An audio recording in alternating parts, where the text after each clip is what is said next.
Muchas gracias, muy buenos días a todos y todas. En primer lugar, saludar al dueño de casa, a Germán, a todo el equipo, a Gastón, y felicitarlos por la iniciativa y agradecer que nos permitan estar acá esta mañana. Quiero saludar también muy cordialmente a nuestros amigos, a Segundo, a Óscar, de la CAT, de la UNET, y felicitarlos también por embarcarse en esta iniciativa de diálogo tan importante.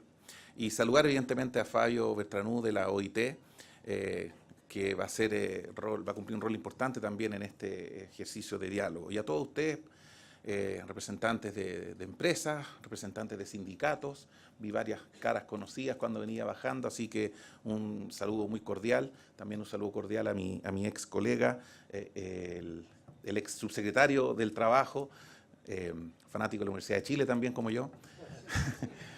Ya empezaron de nuevo, ¿eh? Ya empezaron los problemas. Así que gracias por el aplauso allá arriba, tío. Y muchas gracias a todos de verdad por estar acá. Y fuera de bromas, en primer lugar señalarles que, como es evidente ante sus ojos, yo no soy la ministra Alejandra Krauss. Ella está asumiendo recién el cargo, envía un afectuoso saludo. Hoy día tiene su debut en el Congreso, probablemente ahora en un rato más.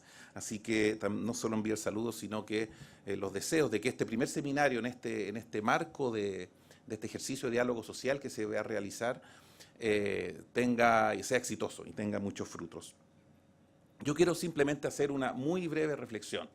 Creo que eso es lo que estamos llamados a hacer esta mañana. Vamos a tener un panel muy interesante después y creo que el llamado es a reflexionar acerca de estos procesos de diálogo social que aquí estamos realizando. Romper barreras para construir confianzas, así se llama el título de este seminario. Y yo hacía la reflexión porque precisamente estaba revisando y releyendo alguna literatura, un libro muy influyente hace algunos años, de Acemoglu y Robinson. Ellos se preguntaban por qué fracasan las naciones. Entonces hacían distintos estudios en distintos países, por qué a algunos países les va mal y a otros países les va bien. ¿Por qué países ricos en recursos naturales a veces les va mal y países más bien pobres en recursos naturales les va bien?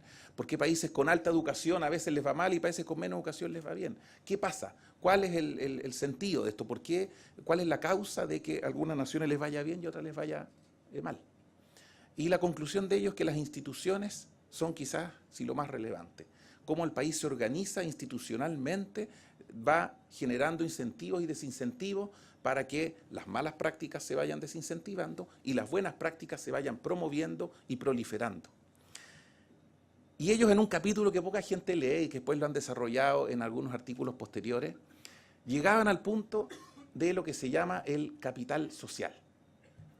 Es decir, sirve tener una sociedad organizada, viva, vibrante, que se organizan distintos tipos de corporaciones, gremios, sindicatos, clubes, iglesias. ¿Eso es bueno o es malo para el desarrollo de los países? La respuesta intuitiva, la primera respuesta que uno dice, bueno, como que suena que eso es bueno. Un gran autor de la ciencia política, que es de donde yo vengo, señalaba hace ya varios años una célebre tesis: el capital social hace que la democracia funcione, y funcione mejor. Él estudiaba una serie de países europeos y se da cuenta que allí donde había mucho capital social, mucha organización social, la democracia funcionaba mejor. Y que al contrario, allí donde no lo había, la democracia iba un poco más a los tumbos. Este autor, David Putnam, tuvo una tesis bien provocadora. Hizo el mismo estudio en Estados Unidos y se dio cuenta de que Estados Unidos, producto del individualismo, producto de las largas jornadas laborales muchas veces, producto de el afán por el consumo que se generaba en aquel país, estaba deteriorando su capital social. Habían cada vez menos organizaciones y, según él, eso podía terminar afectando a la democracia de Estados Unidos. Y lo graficó con un libro muy famoso que se llamaba Jugando al Bowling Solo. Bowling Alone, se llamaba en inglés. Y decía, hoy día cada vez más uno va en la noche a los salones de bowling y en vez de haber un club de bowling, ¿se acuerdan los Picapiedras que tenía un club de bowling, Pedro Picapiedra? Ya se ve a la gente jugando sola. Sola ahí con su cerveza, tirando la pelota para derribar los bolos. eso denota que estamos bajando en el capital social. La gente no se está ajustando, no está generando lazos de confianza y eso puede terminar afectando nuestra democracia. Porque cuando no hay ese capital social, tiende a primar la envidia, el egoísmo, el miedo, en definitiva la política del individualismo.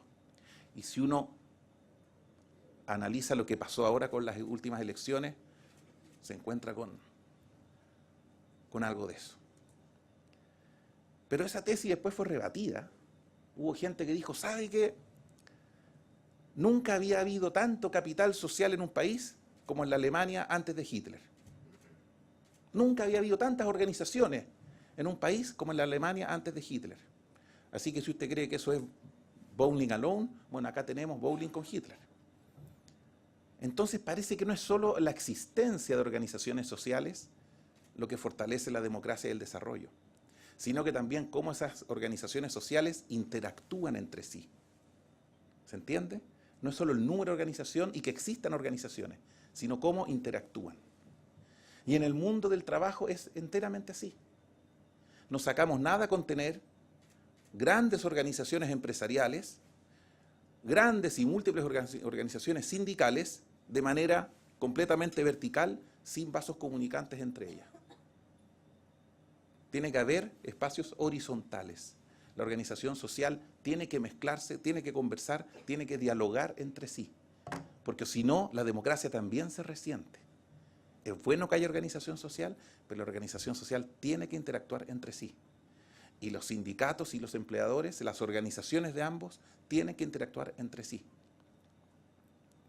La OIT esto evidentemente lo detectó y lo viene proponiendo desde hace casi 100 años cuando se construye. El diálogo tripartito, el diálogo social es quizás el principal motor de lo que la OIT propone.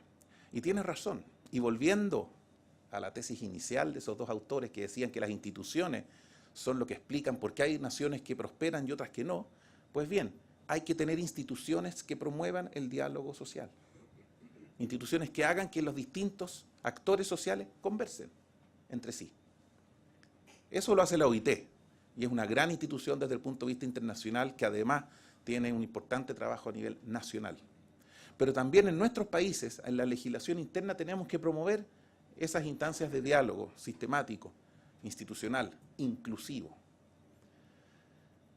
Yo sé que acá probablemente si hacemos una encuesta todos tienen una opinión distinta de la última reforma laboral que se aprobó en el Congreso.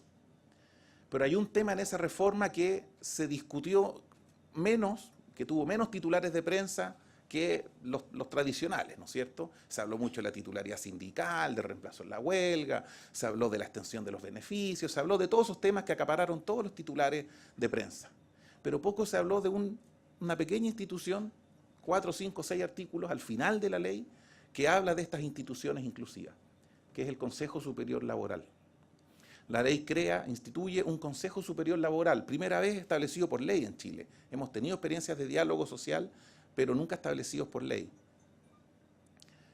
Y ese Consejo Superior Laboral va a estar integrado por 3 representantes de las organizaciones empresariales, 3 representantes del gobierno, 3 representantes de los trabajadores de las centrales sindicales más representativas, y en él se va a condensar y se va a intentar hacer confluir este diálogo entre las distintas organizaciones, porque creemos que ese diálogo le hace bien a la democracia, le hace bien al desarrollo. El Consejo Superior Laboral, que tiene que constituirse en abril, después que la ley entra en vigencia, va a tener también consejos sectoriales, es decir, la industria, el agro, el turismo, lo que sea, etcétera, etcétera, va a ir constituyendo su propio Consejo Superior en el sector respectivo, de manera de que vayamos conversando acerca de las relaciones laborales en aquellos subsectores. Algo de esto hacemos en Chile Valora de manera bastante positiva para hacer los perfiles, ¿no es cierto?, de trabajadores, de capacitación y certificación. Pues bien, ahora tenemos que lograr hacer eso de manera nacional, de manera permanente y sistemática para todos los sectores de la economía y condensado en este Consejo Superior Laboral. Esa es la invitación que traemos hoy día y que solo me cabe decir que felicitamos porque se haya constituido este diálogo social en esta industria. que se haya adelantado en el fondo a lo que se viene ya de manera más masiva a partir del próximo año. Felicitarlos por el diálogo, instarlos a perseverar.